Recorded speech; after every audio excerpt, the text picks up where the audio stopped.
On the podcast, is this government telling us the truth about the state of our finances? Is it true they've made big cuts and reduced spending and got us back on track, or do the facts show that we're being misled? They're not telling us the truth. My panel is Ashley Church and Maurice Williamson, so let's go. Are we paying these people to front up, or are we paying them to fly to Wellington to eat their lunch? Should you really lose your career for refusing to take part in a 90-minute lesson about Māori culture? This government doesn't actually have any idea how to get economic growth. Show us what you made of, Prime Minister. Editor-in-Chief with Duncan Garner.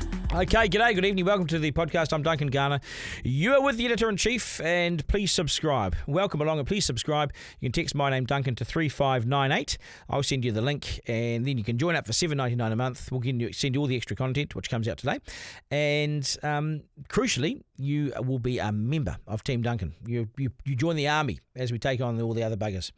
Because you don't trust mainstream media, but you can trust us. So stick with us, stay with us, and if you can help us, then text my name to 3598. I'll flick you a link, and then you can sign up, and bang, we're away. We're in business. Are we being told the truth? Has the government got its house in order on spending? Really? Have they really made big cuts to the public service and big cuts to spending? Have they? I can't see it. Also, how will these RMA changes go down next week? Big news next week. The changes to the RMA are coming, which could reduce the cost of a consent for a house by 45%. This could transform the housing market and transform development, transform the New Zealand economy. I don't use the word transform or transformative lightly because I think it's overused and nothing ever really happens. So what can we expect? Can National pull a rabbit from the hat and get this right? And can it be sustainable so it will survive political change? It needs to. This country has got to stop chopping and changing. Who will be the winners out of this? And who will be the losers? Will the farming sector not be so happy? That's what I'm hearing. So let's go. It's the Slam Dunk. Okay, here are the cold hard facts. National is spending more today than at any other time under the previous Labor Finance Minister and Government, Grant Robertson. They're spending more today than Labor spent at any other time in their history. National happily throws around public comments that it's getting rid of wasteful spending, that it's tightening its belt, when the truth is it's spending more than the last guys, by quite some shot. And savings they're making are being spent and reprioritised to other areas. So they're not savings, hell no. It's just money being saved in one area but being spent in another area. If your missus says, honey, great news, I've saved us $2,000 today, and you say, how? And she says, well, I got the $3,000 fridge, not the $5,000 one. You're still spending $3,000. This is what's happening. They're saving money there, but they're spending it immediately the next day. So our net debt has reached $182 billion. It's up $6.7 billion in just 1 year. We will borrow $13 billion this year. So it's $19 billion in 2 years. You can't tell me that National has transformed the economy and cut things and saved things. They have borrowed $19 billion in 2 years. We've got to pay that back. The surplus looks as far away as ever. You can't tell me that National is being tight with money when it borrows $19 billion to keep the lights on. What good is a surplus if everyone's on their knees struggling? Sure, it's cut back the annual new spend. Every year they put a new spend out there. Bill English didn't. He had zero budgets. But anyway, National's taken it from $2.4 billion of new money to $1.3. But it's still spending more than Ardern's government in their last year and the year before that. And they claim that Labor were big spenders. They're spending more. What does it make them? In National's first year in office, it spent $18 billion more than Labor had spent the previous year. Because it gave $14 billion of tax cuts and $3 billion in returns for landlords and the cuts for landlords. They stuffed money into the pockets of people and they didn't spend it. And it then had to borrow another $12 billion last year to make ends meet. It's actually expected to blow out to $13 billion by the time the budget's read early next year. National has significantly increased debt, just as Labor did. Labor pushed up debt big time during COVID. They had an excuse, probably, COVID. But we got nothing for it under Labor. You let them back into office, it'd be chaos. They love to borrow, they love to spend, they love to tax. But National, is it much different? They have significantly increased debt. They like to blame Labor for this, but National has not had the kahunas to make some really tough calls, and it's now playing out with higher debt. And inflation's starting to creep back up again, but National's suggesting it's just Labor's fault. I think it's inaccurate just to say it's Labor's fault. Of course Labor's got a lot to do with it. A huge amount to do with it. They were bloody reckless. And we got nothing for it. Now we pay the price. But has National really changed the path or the approach? The truth is the tax cuts are unaffordable. It forced huge chunks of borrowing, and still does. Every Thursday afternoon, about 2 o'clock, We put out the request for bonds, and we borrow another $500 million every Thursday. That's what we do. That's our level of borrowing to keep New Zealand going. $500 million every Thursday. Now, could this government make cuts? Absolutely it could. But it's refused to make big, tough decisions on things like national superannuation or benefits. They have been wimps. National has cut some spending in some areas, but it's simply moved it across to spend it in other areas. Truth is, National is saying they're a lean government that has had to take drastic measures to get us back on some kind of more sustainable spending path, but it's not true. It simply hasn't happened like Nicola Willis claims it has. Nationals refuse to take the really tough decisions on the structural issues that need to be taken. They have done nothing big in the spending cut space. Sure, there's been a few cuts around the edges, which may well have made the cost of living crisis even harder for some families. But the truth is they have refused to take the tough and big decisions, yet at the same time they mislead the New Zealand public by saying they're taking the tough decisions. No, they're not. Stop misleading us. Stop telling lies. I must have missed it if it's happened because I can't find it. Saying something doesn't mean it's true. Actions are the only things that matter, and there's been very little in the way of this, although I do sense an increased urgency from National in the past few weeks as some of the green shoots start to flow through. Luxton suddenly is a believer in KiwiSaver. They're suddenly going to bring in a rates cap. Well, not suddenly. It's bloody slow as. 2029, this is the problem. National's an incrementalist government that's got the handbrake on. Too slow. Make change fast, otherwise it won't happen. The time to do some tough changes and to big cuts was 2 years ago. And now we'll be seeing some results. Instead, they did the opposite. They blame and moan about the other guys borrowing too much and being unsustainable. Nationals borrowed the house down. Recently, David Seymour came up with a plan to save billions of dollars for the budget. But Nicola Willis only took 4% of his plan. Of the potential savings he outlined, 4% she took. It revealed Willis was not willing to take tough decisions. I think she needs to be replaced. Of course, it's election year next year, and National might be tempted to spend their way to victory. That's history shows that they do. All parties do. So much for being this tough, cautious, conservative government. National isn't expected to get the budget back into surplus until 2029 if we are lucky. 6 whole years after taking office, they finally might get us into surplus. Which means what?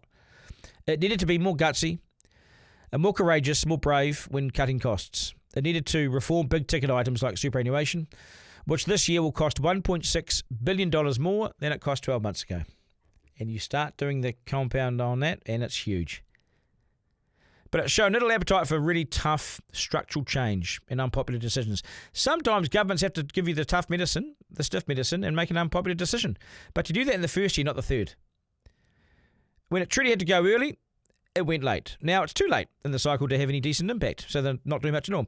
They squandered their chance. Now they have to double down on their line that it's all Labor's fault, and it's largely plausible. But they haven't changed the pathway. Much of it is Labor's fault, but National has just carried on the narrative largely. And when tough calls and conversations were needed, National blinked. Why? Why did they ignore advice? Did they not get any advice from Treasury? Did they have their own ideas? And if so, where are they or where were they? National under Bill English actually delivered 3 zero budgets as in not 1 cent of new money over 3 years. It was incredible. Now, our costs, unlike when Bill was around, our costs have gone up big time. Our incomes are not going up. Part of our problem is we have little growth in the economy, and a growing economy would help us pay down the debt faster. But right now we have to face the cold, hard facts that National blinked. Either that or ignored the public service advice to go harder, or the boffins got stage fright and never gave National the hard word at all. Come on, public service, step up. Stop being so gutless. You know what we need to do. Now we pay $10 billion a year on interest payments for foreign debt. $10 billion. Imagine that. Yeah, imagine that, Lockie. The first $10 billion bucks. Then another $25 billion for New Zealand Super. That's 35. And then welfare. Another 25. That's 60. So of $130 billion bucks or whatever we collect, the first 65 goes on welfare, superannuation, and paying off foreign debt. Interest. It gives us very few options. The rest goes on health and education. We're stuffed. In the public service, all up, only 2,000 workers have been let go. It's gone from 65,000 to 63,000 workforce. It amounts to about 4.3%, or just over 1% a year. To suggest that they have taken the axe to the public service is entirely untrue. Seymour wanted 15 to 30% gone, 4.2%, just over 1% a year. They haven't gone anywhere. National hasn't killed Wellington, but the workers have, because they stay at home now. They don't go into the CBD. Workers simply get away with working from home. And the knock-on effect is awful. It's dreadful. Fewer people in towns, there's less spending for these CBD economies. And businesses It's been a total disaster for them. Think about it. Less economic activity, lower GST, lower tax take, lower activity, lower economic activity. People not in the cafes, not in the hair restaurants. You think about it. Maybe the best policy could be the cheapest one. Order everyone back to work 5 days a week. It's not a silly idea. It doesn't cost anyone a cent. Per person, GDP is lower now than when it was elected into office. Now, this is the shocking fact. This is the facts. GDP, which is the size of our economy, is lower now than when it was elected into office. Yet our costs have gone through the roof. It shouldn't be like that. Government spending is now higher as a proportion of the economy, and it continues to fuel the cost of living crisis. This is the problem. It's a real issue. Editor-in-Chief with Duncan Garner. Ashley, Church and Maurice Williamson join us now on the panel. Lots to talk about, also the rates cap as well. I might have slipped that in as well. But guys, Maurice, Ashley, g'day mate. Nice to see you guys. To be with you. Ashley, you always start with an anecdote. What is it today? Sorry, I haven't got one today, which is why I was hoping you would just ignore that and carry on. So, hey, I might kick things on right from the start with the rates cap. Maurice, you've been walking around with a cap that says rates on it. It's about as effective. Yeah, well, what I wanted to say was rates cap's not binary. It's all good or it's all bad. There are some issues that I don't think the government's taken into account. Let me take you through them in order. In the last 5 years, Auckland Council's rates have increased by 40%. The government's tax take during that same period has gone up 48%. So when they say we're profligate spending, what's going on, why are you taking this much money off ratepayers? Good question is, will we have a tax cap to go with the rates cap? Yeah. Because theirs been going up faster than ours. That's the first point. The second point is, the government owns a huge tranche of land here in Auckland. Defence, education, health. You have no idea what percentage of the land through here is government. They don't pay rates. We could have a much lower rate bill in Auckland if the government paid rates. Why don't on the they pay land it rates? never have. I don't know. And guess what? I can't get an answer better than, here's the best one, because. That was the best answer I got. Well, from I'm an not paying official. my rates then. Because. Yeah. Well, I'd actually go further. This is very contentious now. I'll take you even further. I'd actually make religious organisations pay rates on the land. Well, they they're own. commercial organisations now. Yeah. They are now. They very much. Many of them are very big time commercial. But okay, so that's the next thing. The government doesn't pay rates on what it owns. I think taxes is their equivalent of our rates. It's money they take off you to pay for things. Gone up more than have Auckland's rates. But there's a third thing, and this is the crippler. A big chunk of our costs are the nonsense bloody rules they place on us. For example, Michael Wood, when he was Transport Minister, put a 600-page document about temporary traffic management, spelling out between how many centimetres each cone had to be, how many cones, and so on, to the point we spent tens of millions complying with a government rule. And then they say, you're spending too much. We've got a waste minimisation strategy which is forcing us to put these stupid little food scrap bins out. No one's using them. No one using them. However, in order to try and stay within sort of financials, we now got a trial to say, why don't we only pick up the rubbish once a fortnight? I'm sorry, but rubbish collection is a core role and function of a council. And to say, to take your absolutely core function, footpaths, roads, sewer, water, wastewater, and I believe rubbish. So I think that, and I said it's not binary, there is still a huge amount of wasteful spending and totally poor productivity and so on. Within councils, Auckland Council, we've been keeping on drilling in and trying to strip more out and find more, and the more we find, the more there is. But it's just a bit disingenuous for the government to say, these councils, their spending's out of control, we need to cap it, when one, theirs is higher, two, they don't pay rates on all their land holdings, and three, a big chunk of our costs they've imposed on us. And let's be honest, Ashley... Okay, I just got that off my... At least you haven't thought about it that much.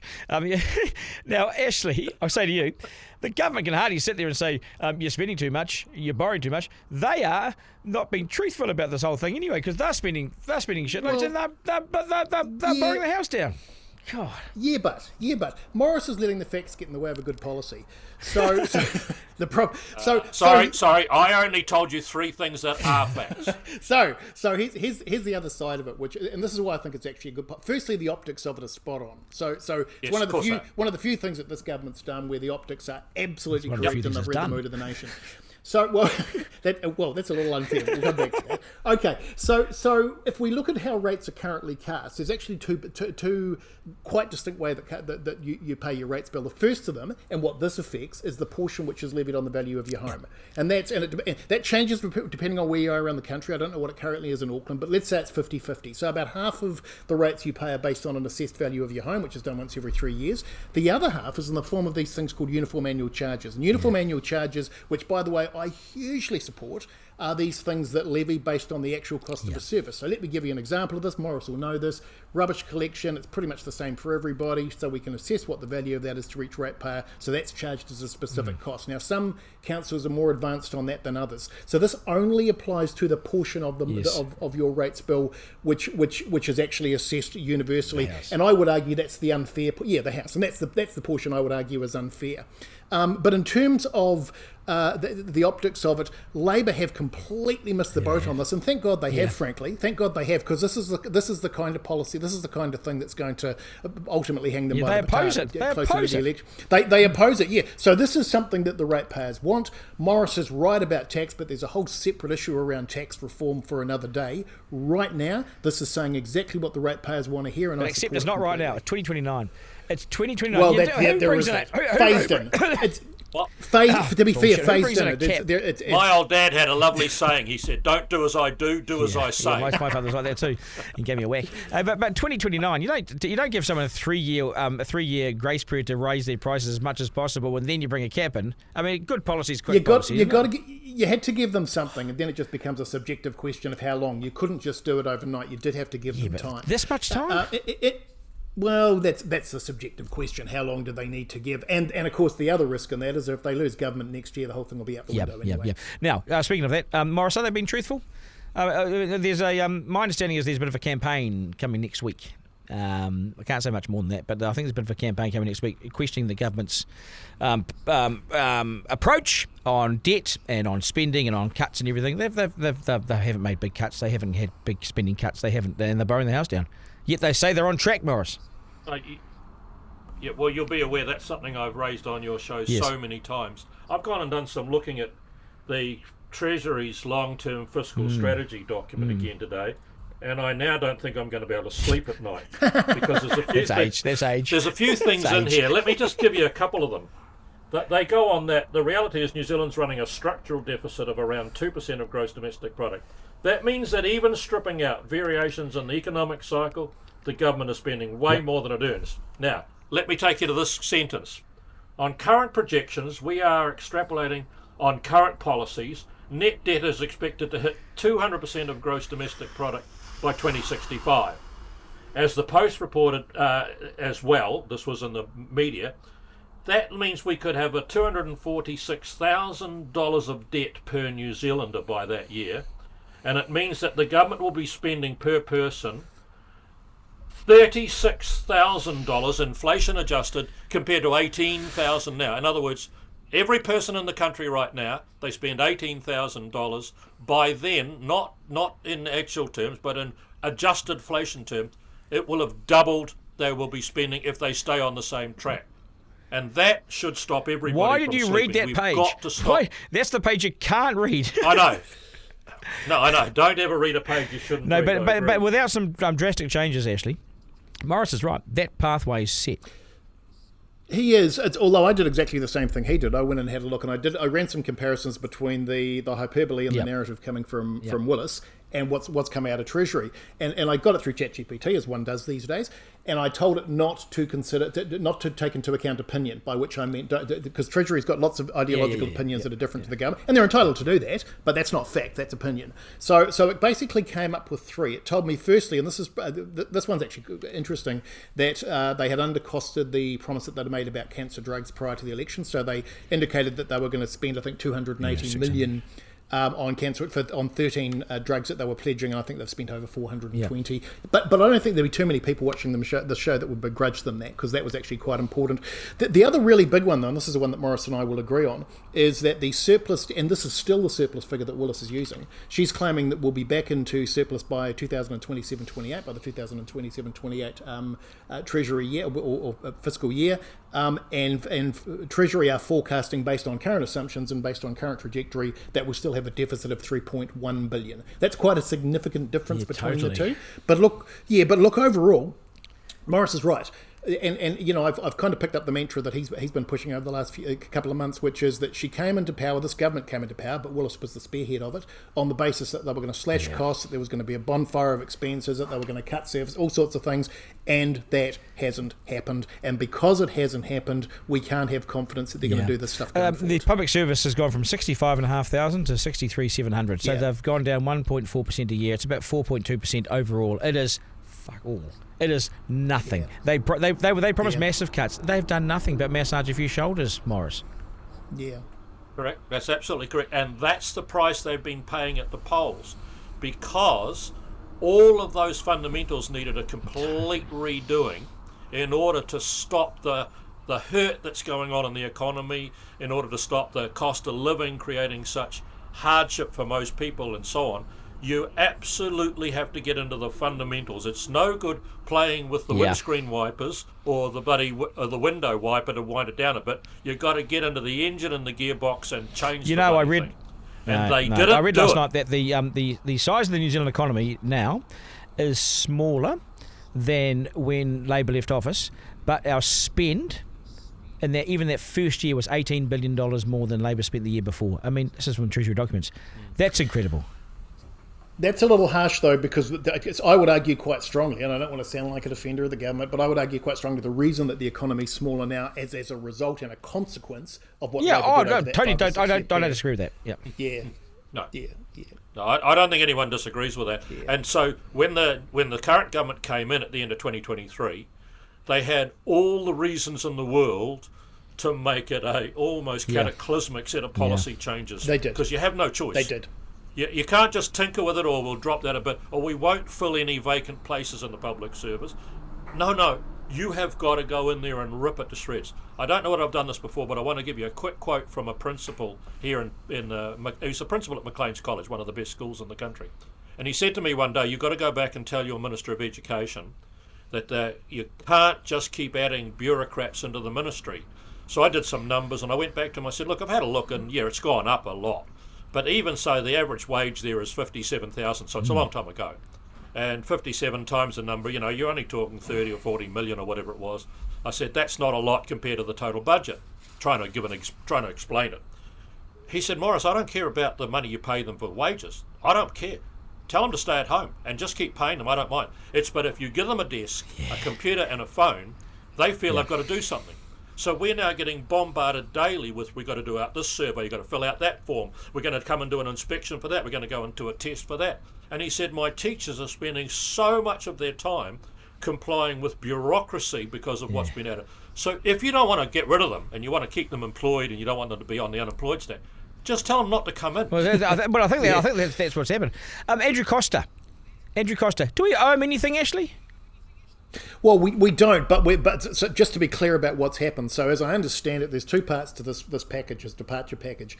One part of it's a statement from the State Services Commissioner, which is the kind of thing that you do to sort of, basically pass somebody on, and it won't hold much water because most people in the country know who he is and what he's done, so his chances of being employed elsewhere are pretty minimal. But the other part of this is the payment of 150 grand, I think. That will be contractual, guys. That will be something that was in his original contract, which will be either 3 or 4 months on departure. Now, to be fair, the government or the State Services Commissioner could have pushed back on that on the basis that there'll be another clause in his contract that talks about bringing the department into disrepute. But I think they've looked at it and they've thought they could spend 200 grand fighting it. They're better just to pay this out under his contract, which he's entitled to, legally, not necessarily morally, and let him go. So I'm actually okay with this. So I want to ask about that. Yeah. If he had suddenly been offered a fantastic job at the United Nations paying $2 million and he thought, I'll take that. And so he just went in one day and said, I'm resigning. Would he still be entitled to that pay? because I don't know any contract I've seen in the government that said, if you choose to resign and leave us, we'll pay you. Depends on... If we're going to constructively dismiss you, yes, there'll be money. If we're making you redundant, yes, there'll be money. But to just say, I am leaving... Depends on how I am leaving...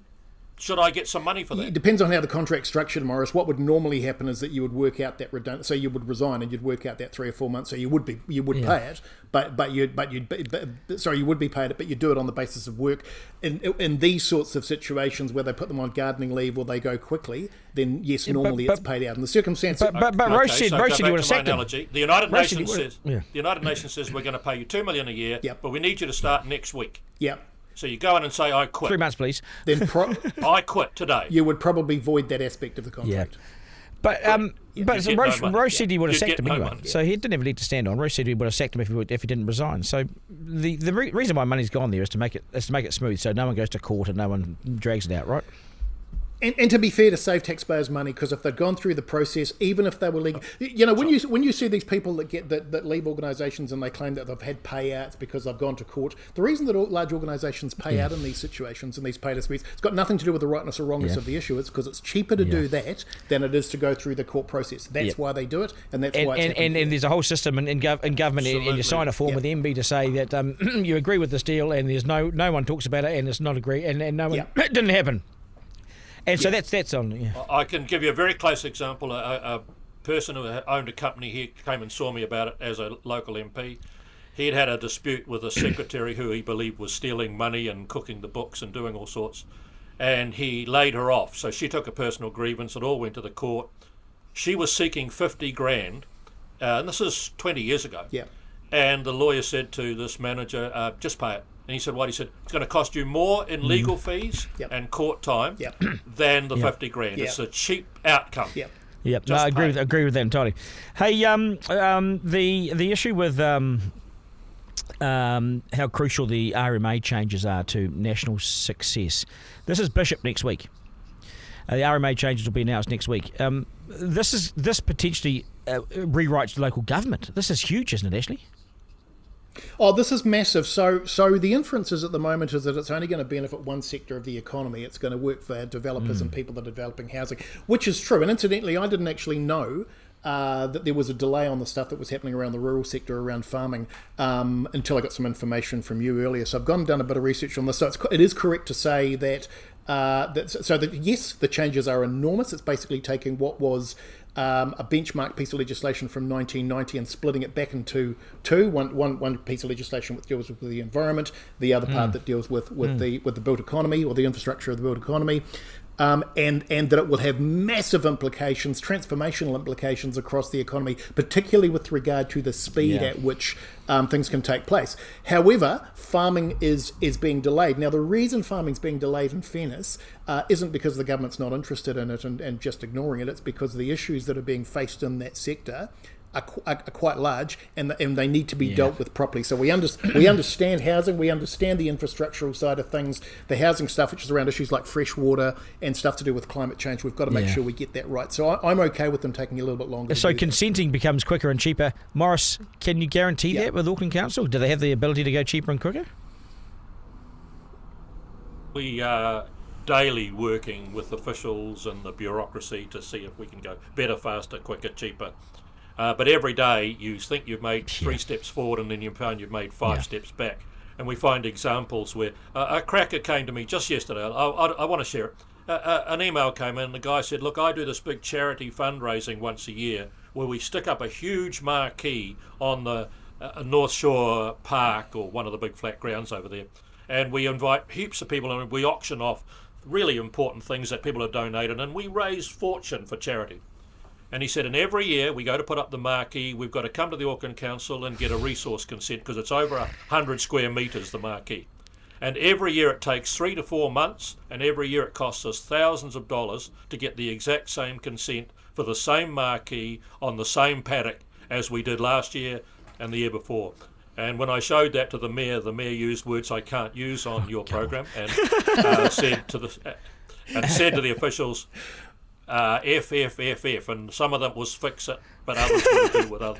And I mean, That is just nonsense again. We add cost to everything for no reason. Yeah. And why he can't be given, say, a 10-year permit. No, give him 20 years, but put a clause in there that if there's any government law change, or if there is any damage to the land from a liquefaction or something, then we have to redo it. Yeah.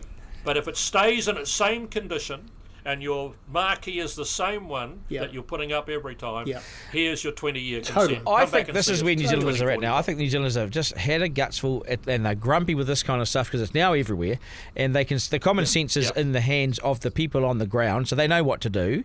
And not everyone's a rogue and a cowboy. They're good people putting up these marquees and things. Just see common sense. Ashley, why can't Maurice? You need to go back to Parliament. Why can't we get someone to David Seymour should be doing this with his regulations. Common sense does not prevail within bureaucracies. It just doesn't.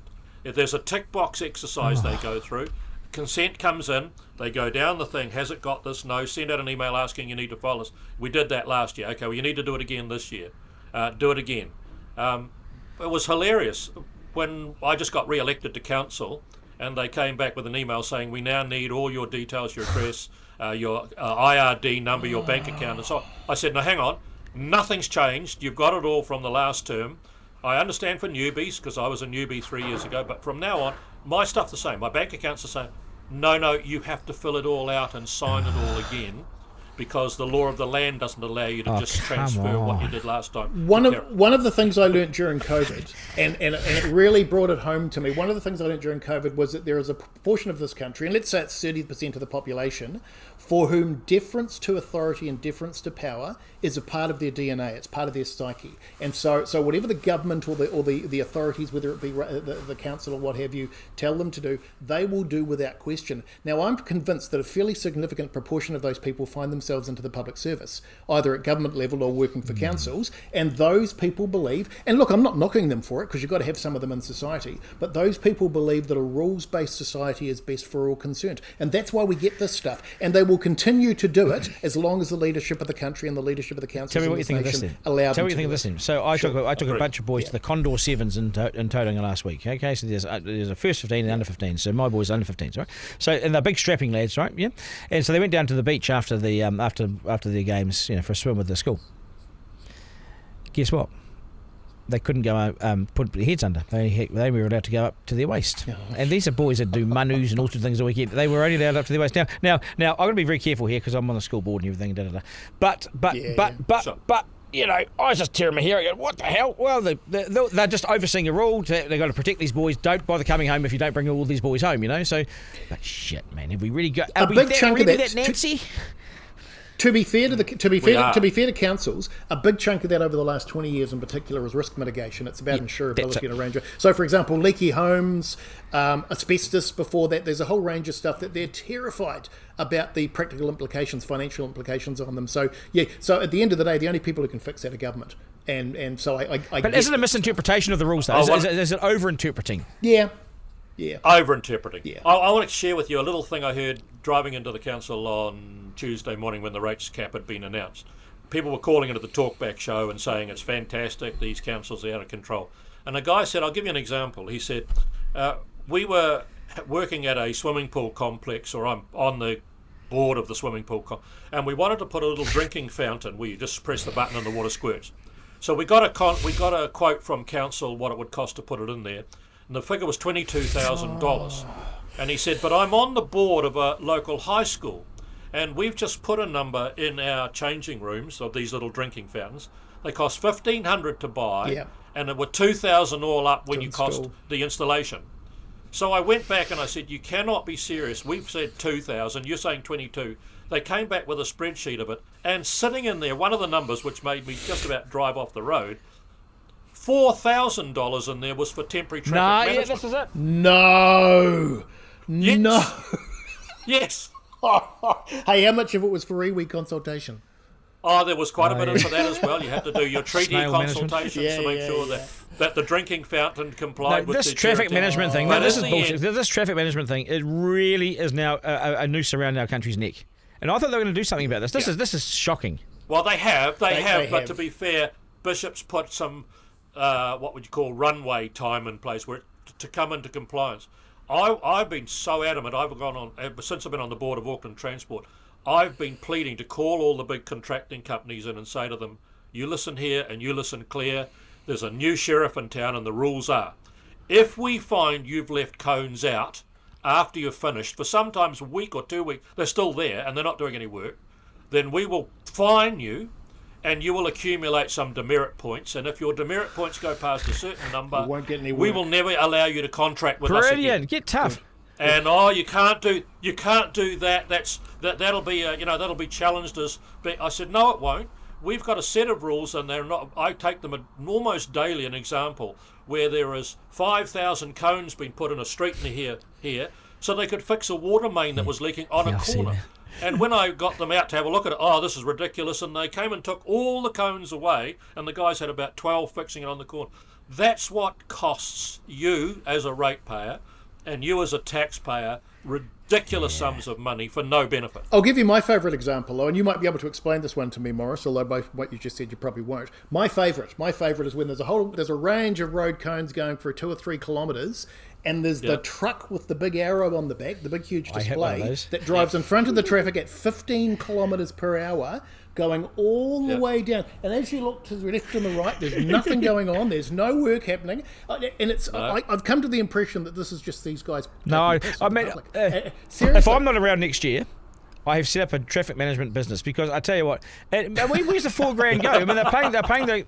Well, I want to come in on that business. Why don't we go in as a tribe? Well, why not? No, seriously. Yeah, me too. Because those guys, those contractors, it's like an industry that's just it's like a cancer. It's just morphed. And I drove home every night to Mangawhai, right? And there's 2 Ks where they're resealing the road. It's been like this for 8 weeks, and another 8 weeks to go. And there's 3 guys that stand doing the traffic management. They will be instant millionaires because these guys are still there at 8 o'clock at night, 8 in the morning. They're in the rain doing this shit, but they're on good money. But is it for? But how's this money? Who's making the profit from this stuff?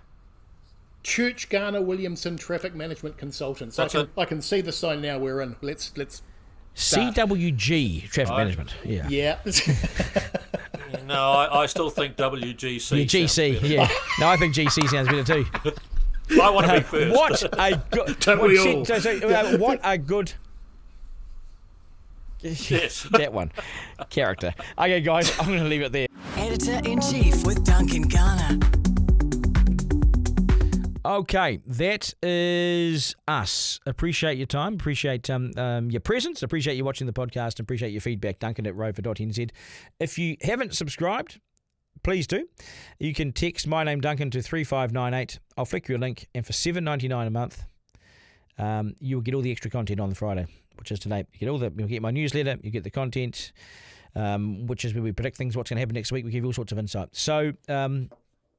If you can subscribe, it would really help us stay here. And it would mean that you're officially part of a team, Team Duncan, as we take on the mainstream and next year, try and tell the truth, but others won't.